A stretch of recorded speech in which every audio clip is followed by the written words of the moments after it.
Hello guys! Bigyan natin ng reaction ang page 1 ng ating bagong author. Walang iba kung hindi si VP Inday Sara. Sa librong ito, sa page 1, nagsasabi, sa lilim ng lunti ang mga dahon ng banahaw, nakatago ang isang hiwaga. Si Kuwago ang marangyang ibon na may-ari ng isang pugad na nakapatong sa sanga ng puno ng mangga. Guys, okay, unang reaction. Parang ang hirap naman makahinga ang magbabasa nito. Dire-diretso.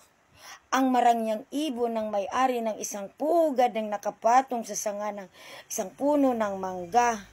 Hinga, bebe. Hinga. Okay? Another thing.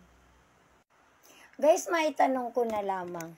Nakakita na ba kayo ng dahon ng banahaw?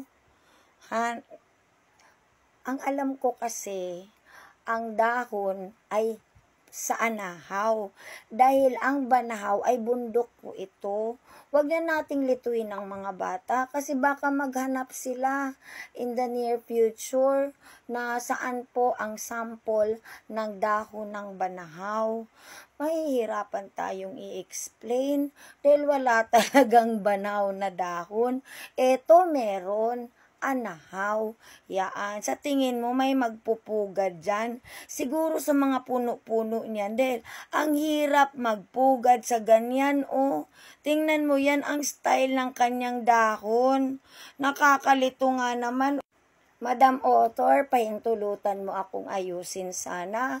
Sana ganito na lang oh. Sa lilim ng lunti ang mga dahon, sa isang bahagi ng bundok banahaw, naninirahan si Kuwago.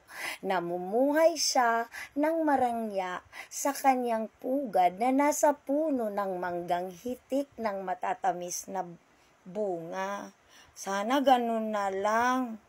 Anyway, VP, pwede bang ayusin ko yan sa halagang 20K? Makapamahagi ka man lang sa inyong 10 million. Diyos ko, Lord!